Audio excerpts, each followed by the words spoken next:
Greetings. Peace. Yes, yes.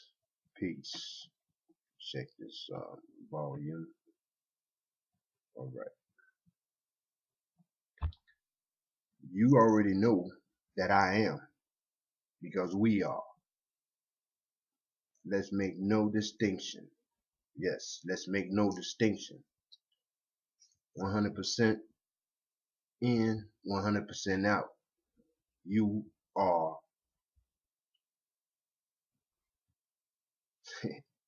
All right. Anyway, what I want to speak to you about, you. Yeah, you. What I want to speak to you about is a lot of people hear and utilize the word spirituality. And I have come to a conclusion that most don't even have a clue as to what spirituality really constitutes. Spirituality, everybody would naturally and gradually think or say something as towards, oh, I'm in tune with nature, and um, things along those lines. And I'm a spiritual being, and I'm not. Um, some of these people who believe they're spiritual actually are still religious. They'll say, I'm a Christian and I'm spiritual, but I'm a spiritual person, very spiritual. If you're spiritual, you cannot be in an organized religion. You know, you cannot be in an organized religion. Organized meaning what you have today: Christianity, Islam, Judaism, anything that comes associated with the book to broadcast it over all others. That is a binding method. That is totalitarian attitude and adjustment. That is takeover. That is you shall conquer with this symbol. That's what that is. So you can't be both of these. Because if you agree that you are religious, no matter what religion you may succumb to, then that religion you have bowed to. You have bowed out of responsibility. You have bowed out of a lot of different things that can only be substantiated by you.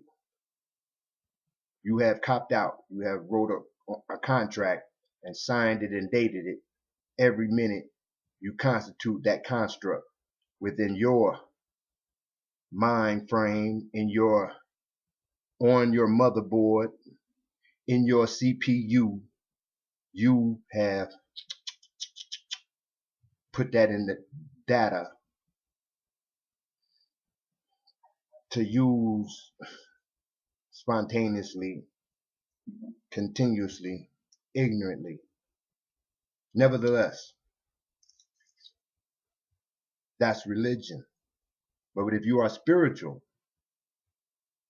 you also tend to think that, okay, I'm a spiritual person. I like nature. I like incense. I use candles. I got a Ouija board. Maybe say something like that. And, they're spiritual. They wear some copper. Um, you know, read some metaphysical books. Maybe. But, okay, a spiritual person. Let me ask you something. If you think you spiritual, how do you feel about magic?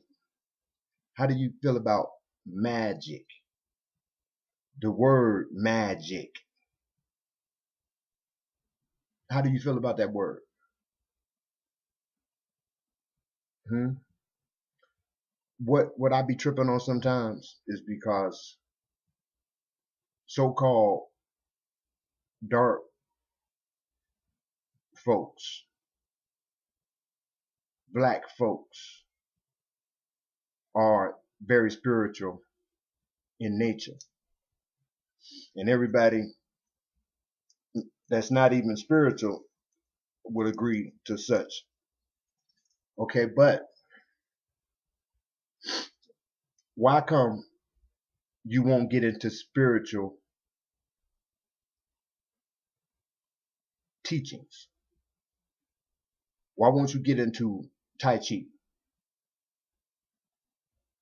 Why do you run when you hear something in the basement and thinking it might be not a robber or placed in a situation where it's spirits close, and you take off and run and you say that's in our nature too? We don't play around with it. That could be, but you're a spiritual person. Why, if the spirit comes to invite or speak to you, you run from it? But you're a spiritual person. But these so-called white folk, they go to try to talk to it. Oh, let me see what's over there. What was that noise? Let me go check it out. You run it. They going to investigate. Not necessarily thinking in your head that they're crazy and stupid. It kind of shows that they have no fear slightly. Okay. That's what you're supposed to have. That's what you're supposed to have. They got everything you supposed to have. Metaphysically. Slightly. And you got everything they don't have physically. Slightly.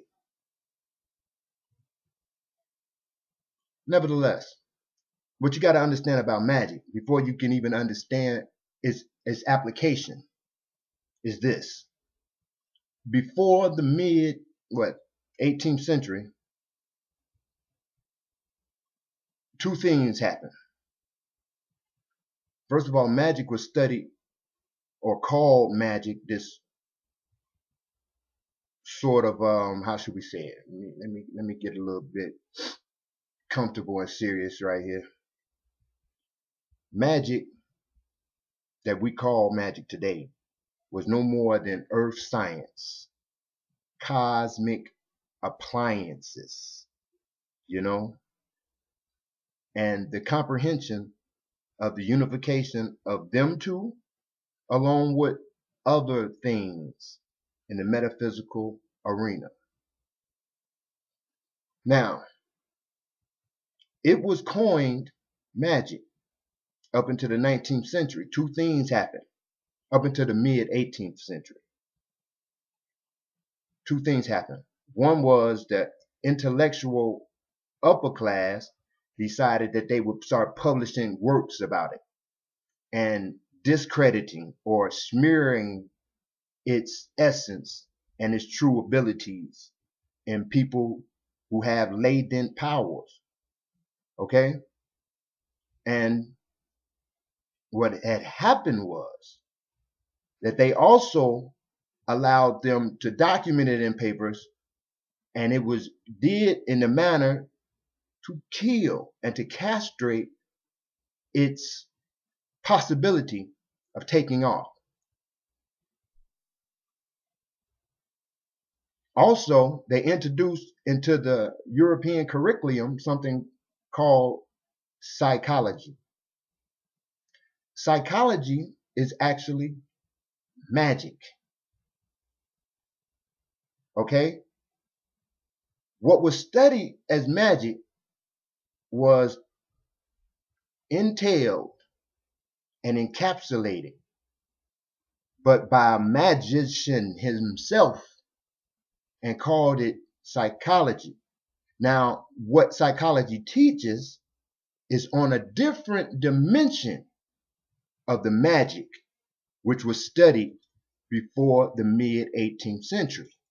But it's still present and it still shows up, but you have to change the structure and the dimension of what it is you're looking at when you're looking at the videos of psychology. What you are reading and hearing, you have to restructure it and put it on a correct dimension so that it comes into focus.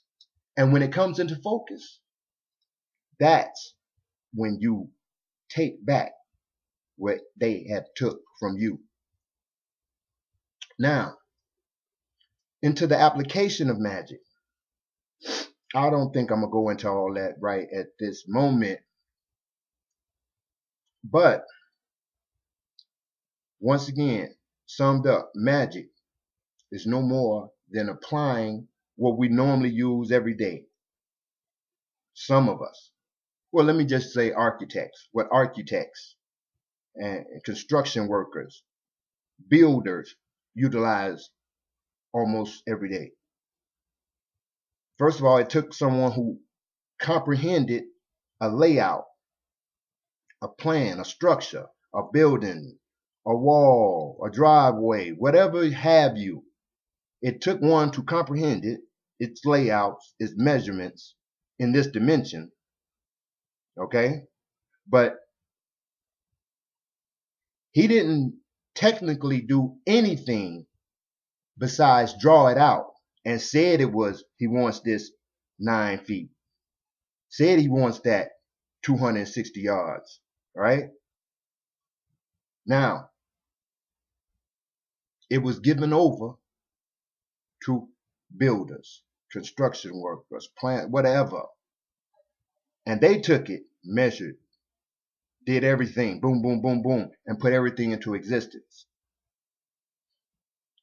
Metaphysically is the thought. The thought that you have to perceive about yourself must be constructed. It must be constructed by no one but you, your higher self. That is the only one, which is the God that the religion propagates, but is not there. Because they're wanting you to take your energy, which you're supposed to only give to yourself, meaning your higher self, the higher self, not the lower self, but your higher self.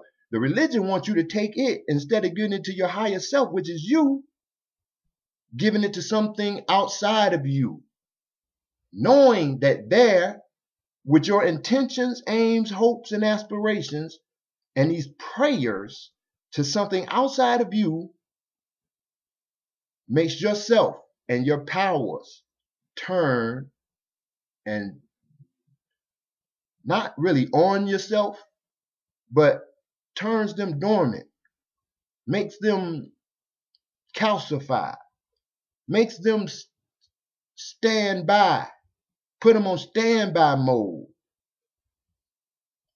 put them in hibernation until someone comes and awakens them. Look how long the Kundalini has been in hibernation. Due to what?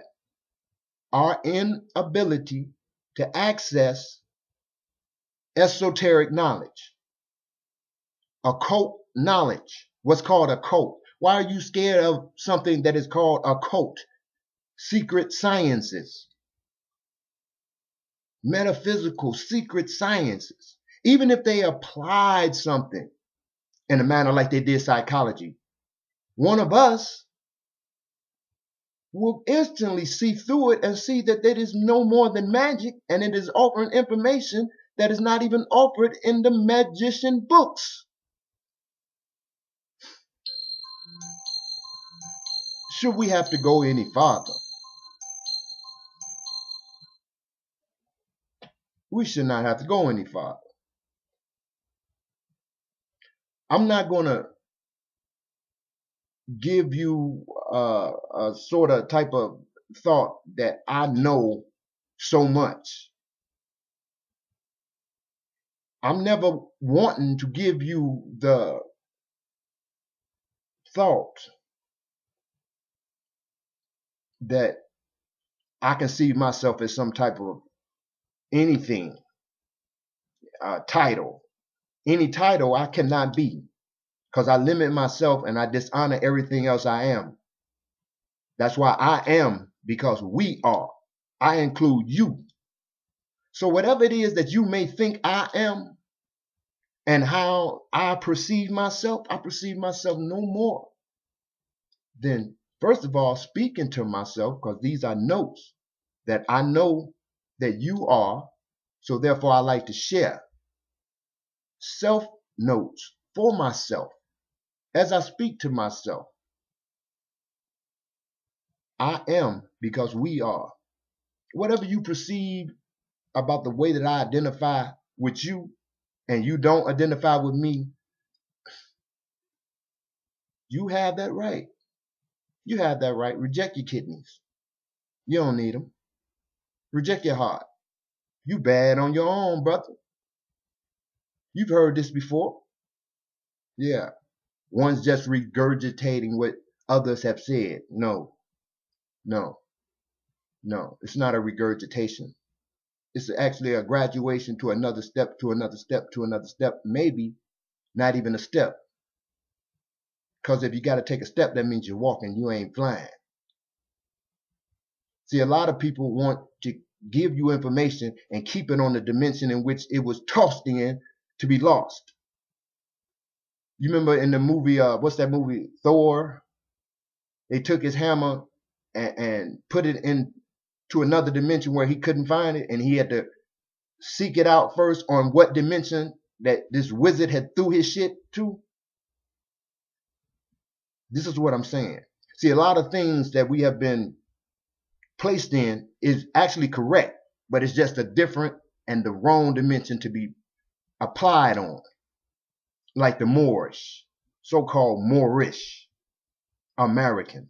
I'm not even going to go there, but listen to it. Moorish American. We talk about you can't be African American. Now we supposed to be Moorish American. Okay, not saying nothing against the construct of the Moor. We are Moors, but not only. So therefore, you can't take that title. It is wrong to take that title. You're still colonialized by taking that title.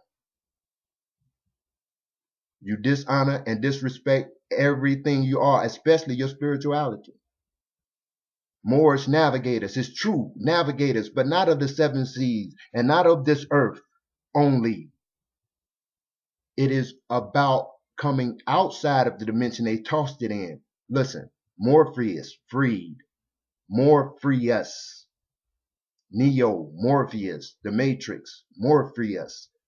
More free us. The more study, the more science will free us. But every time we take it into and we keep it in this dimension and take it into their courts, what do you get? What do you get? You get a system identified by another system which has been identified only to connect with each other. You barely get results, and it's like it is the truth, but they do not apply those rules, even though they wrote and made those rules and agreed to those rules. All the mandates, all the paperwork, all these agreements are lies, illusions. Who told you different? So, but it don't discredit the knowledge. The knowledge is to be taken here. It is to be taken right here and utilized in the fourth dimension, in your imagination, in your construction. This is where you defeat, you take the knowledge that you have gotten from knowing the physical Moor that you were called, not that you were, they called you a Moor. Love. Now, they called you love, a Moor. Love. But check this out. In Chinese, they don't have a word for love. They have expressions. See, the word love in one dimension expresses in one dimension feelings and aspirations about something or someone. Longing encapsulates all those rhythmic tones and vibrations and words that goes along with the word love on one dimension. It has been a dimension constructed by wizards to make the word love a spell, a bad spell. Because if you love someone, then you can't love yourself. So it becomes a spell. And it also, once again, takes power from you and sends it out to another. Metaphysically. See, these are when they say play the game. What if you don't know about the goddamn game? What if your game is on a different dimension other than where it's supposed to be? Metaphysically, psychology, magically. What if everything you was told that when you find out that it was a lie? What if the circle comes back to that part and brings it back as truth? And then when you get on and it brings it back to that part again, it comes back falsehood. And then it comes around like this and it comes back truth again. Let me give you a better equation. I know you understand what I'm saying. Here's the pendulum. Truth, false, truth, false, truth, false, continuously. What is that telling you? Wait, positive, negative, right, wrong, or left. It's no wrong. The body is not constituted with a wrong. It got a right and it got a left. Now, we know the left ain't right. All right? I don't know what it is, but it ain't right. It's left. So it all balanced out. Well, I don't know where this wrong theory came in. A program, a master program, and you went for it. Anyway, and let me give you a better analogy. If you look back here, this is the wheel of the universe, all right? The zodiac signs. I got it with the stones, okay? That goes with the year. I got even what is it called? The salt or the sodium molecules that connects with the energy, the metals, the elements, and just everything lined up. It was a cut and paste job, but it had to be done in order for me to have a look and see some things that just because they're in your head doesn't mean you can really totally look at the plan. You have to draw a lot of stuff out sometimes and put it down and take a look at it, sit back and just walk past it continuously until something else pop up. Oh, I didn't see that before. And I understand now because of this date and things of that nature, Mr. and Mrs. Spiritual Scientist. Okay, check it out. Joking. Check this out. Now, when the sun reaches this right here you got the summer solstice. I mean the winter solstice and the spring equinox. Did I say that right? Anyway, if it's wrong, you know, vice versa. Now, the energy that hits the planet at this time right here is maximum gravitation. Maximum gravitation. And because it brings in spring. Now when it goes up here, it brings in Taurus. So, and it goes right here, it brings in Gemini. So at every interval that it goes up 15 degrees, it flips its polarity. It goes from positive and negative to negative and positive, to positive and negative to negative and positive, from positive to negative, from negative to positive. This is how it flicks and tweaks and tunes its own adjustments. So that's why I'm telling you that this is the connection of the metaphysical. While people say something and then turn at another time, or can take what they have lied to you about Jesus. Okay, we know it was no man that existed named Jesus. It was Yahshua, ben Yahshua. Now, not even speaking about Yahshua. Let's keep it with Issa, brother Justice, whom they call Jesus. He was not a historical being. Now, we could take his story, though, and see the metaphysical truth in it and say that it was just applied from these energy forces, because that's all you see in front of you now, energy. Am I in front of you? You dang right I'm in front of you. Am I inside of your computer? Am I on a disk in your computer? Am I in the air coming through the Wi-Fi in your computer? Am I back where I was?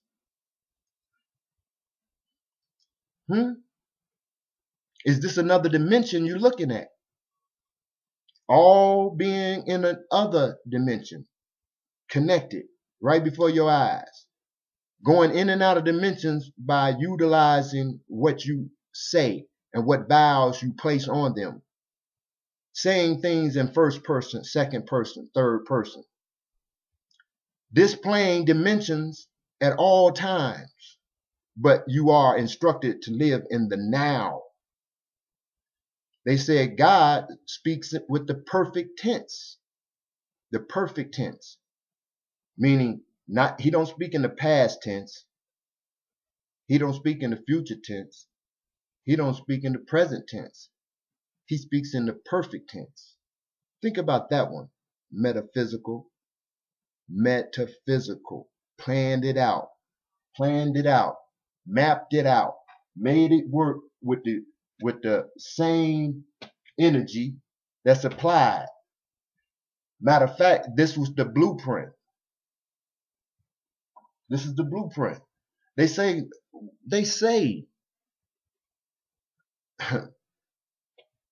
when I say they, I know they are a part of me. Now you have higher self and you have lower self. Lower self is a low frequency that we are totally familiar with. And we grow out of that. So that means we raise up. What raises up? This Kundalini. The energy inside raises up to another level. Right? And it can raise up to another level. But it depends on you. Us. We are. Because I am raising up. We have to get along with ourselves. Meaning, you must get along with you. It's no programming that should take you away from studying yourself when you are a God body. There is no reason why you should be high and strung out on their technology when you are a God body. There is no reason why you should pay $160 for a pair of shoes that disconnects you from the earth, your grounding mechanism. When you go to so-called church, when you sit in these churches and they tell you, you got to just plug back into the source. You know what the source is? First of all, it's got to be energy. It has to be power. It has to be energy. The source has to generate energy, power. How are you getting your power? Through the food? No. That's a source of energy, but it's not the only source of energy. That don't even have to be eaten. I won't speak about that right now, but look up and Google breatharianism. Breatharianism. Look it up. Check this out. We have to be reconnected to the source. If you unplug from something, the matrix, you have to plug up to something else. Plug up to what? The source. The source. You've seen it. Why would you pay $160 for a pair of shoes, regardless of whose name on them? Same leather, with a different style, couple different holes, to keep you disconnected from the source of your souls on the bottom of each of your feet. Keep you disconnected from the energy source that regulates the heart rhythm in your chest. 528 megahertz in your chest.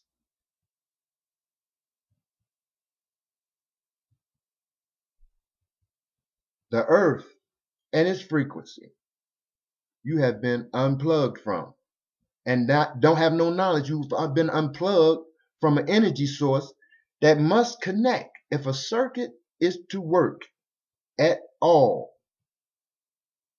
All circuitry must connect.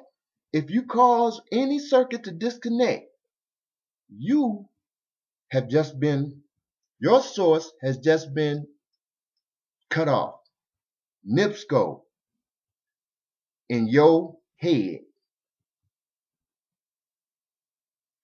The county public works in your head, flipping your ass off like that.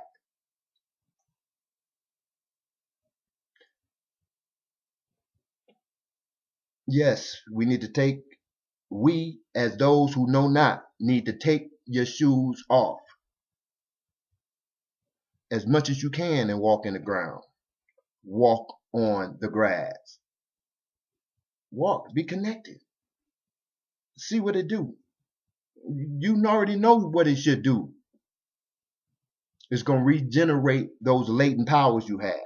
It's going to bring you back to a state in which you know not. It's going to bring you back into a state of relaxation. It's going to bring you back into a state of awareness. It's going to shake off all that posturepedic effects to your optics, to your mental creativity, to your mental stability. It will fortify you. It will stand by you. It will be with you. It will be building by the moment. What happens when you unplug a TV? It goes off. What happens when you unplug any electrical appliance? It doesn't work. Plug up and see how it works. Plug up and see how it works. I'm gonna have to shut this down for a minute till I see fit. But before I go, I made a note here, and I see I didn't get to hardly any of them, but it's always good, because that means it's always going to be a good next one. Let's say,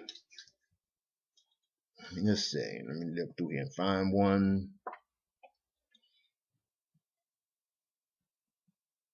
Okay, I got one for you. Now, when you are on your journey, really seeking self, refusing to identify with the things that will constitute you unspiritual, meaning watching TV, eating meat, things of this nature. All right. Meditation. You be meditating, cut the TV off and all that, and meditate. Close your eyes. You say, meditate. How do you meditate? Well, it's several ways to meditate.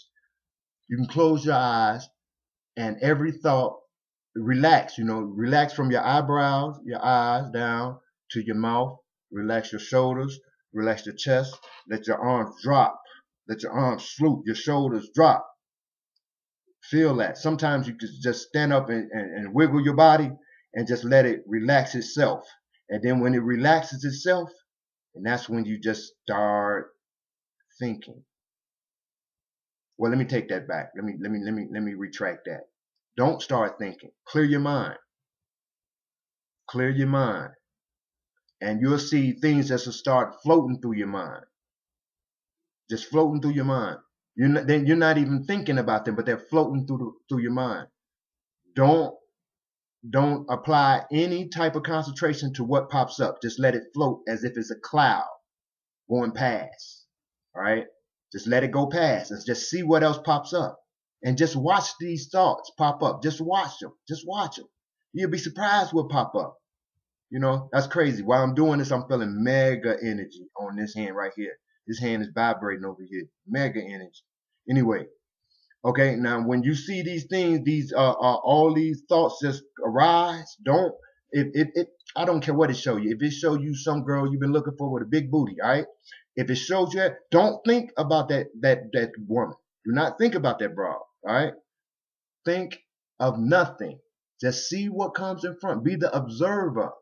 Okay, just be the observer with no attachments, no decisions, no involvement, no feeling. If the Exorcist girl popped up in your head, don't go, dang, that's crazy. You know what I mean? Don't think of nothing like that. Just watch your thoughts just disappear. And in time, they'll stop and won't nothing pop up. It'll be just like that. Ain't none of this coming past you. Just like that. All right? That's one way of meditation. Do it till you get nothing coming across. I don't think you could do it while you laying next to your girl while she watching TV. All right? It ain't gonna happen. All right? Get somewhere. Silence. Quiet. Shut stuff down, man. You know, whatever you think you are, you can be better by meditation. Whoever you think you are, you can be better by meditation. And you can quadruple, whatever the hell with Tai Chi. Now get into that. You think you, and I ain't talking about you for you numbnuts. You know what I mean? Even though you wouldn't even have the time to even consider such a thing. So I already know I'm not talking to you. Nor can you catch the message. Anyway, yeah, advance. Do that. Because, and while you're in the practice mode of doing it, be secluded with your stuff. Be secluded with your Tai Chi. Be secluded. Be secluded in everything you do before you produce it. Be secluded before you produce it. For the simple fact, you got to be willing to look like a damn fool. You understand? You got to be willing to look like a damn fool in front of those who know not. And know that you are on the right path. You got to be willing to go outside and sit down and close your eyes. Straighten your back up. Hold your locks up, right? You know, chest out. And stand there and close your eyes and meditate. Knowing that you centering yourself. Knowing that you're creating the mechanism that can keep you on point without having a V8. That keeps you up to date. That keeps you in optimal realization. That keeps you in a harmony with your own dignity for yourself and not one care about what's outside in that illusion atmosphere. You got to be willing to look as if you are a fool. 48 laws of power. One of the laws states, be a fool in order to see or catch a fool. Nevertheless, you got to be willing, you know, because people will probably try you, break your concentration. You know, you got to, that's why you do it inside first and get used to it. Get used to concentration. Once the the thought patterns stop emerging, and you can see nothing. You can sit for long times without one thought. Oh man, without one thought, that means you metaphysically at your own control panel, man. Ain't no autopilot. What you see, it's something that you need to know here though. Before you can sufficiently operate at that control panel, you must have no fear. You must have no guilt, no shame. No fear, no guilt, and no shame. You know, in that one master program, that book they call the Bible, it states, God did not give you the spirit of fear. What about guilt and shame? What about guilt and shame? I mean, how are they related anyway? Nevertheless, you cannot operate with fear, guilt, or shame. Because if you got shame, you ain't operating correctly. If you got guilt about something you did, you ain't operating correctly. How do you get rid of your guilt and shame? First of all, there is no such thing. That's the easiest way to get rid of it. There is no such thing as guilt and shame and guilt. Who told you that? And why did you believe it? Why did you accept this program? How much money did you spend for it? How much time did you do? Prisoner. Nevertheless, come out of the box. First of all, shameful. I'll be probably shameful if I lost a chess tournament. But why should I be shameful when that only teaches me to become better? It's like making the mistakes. Why should you feel guilt about making a mistake?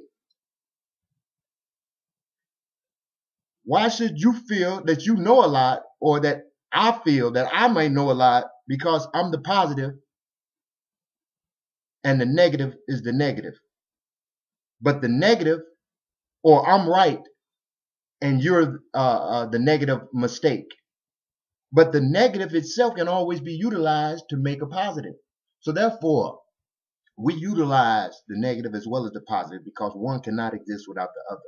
We take them both right on in. Plug yourself back up. See what it do. And what it do is what it done did. Now I got to get out of here.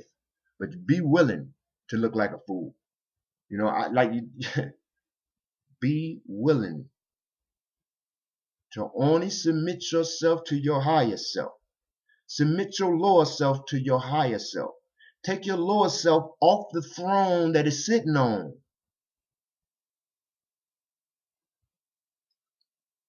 And bring it up where it's supposed to be. Give the crown to the one who can wear it. That crown can't fit down here. You heard me? Can't even exist down there. So, hey, yes, sir. All right. I am, because we are. Back at you.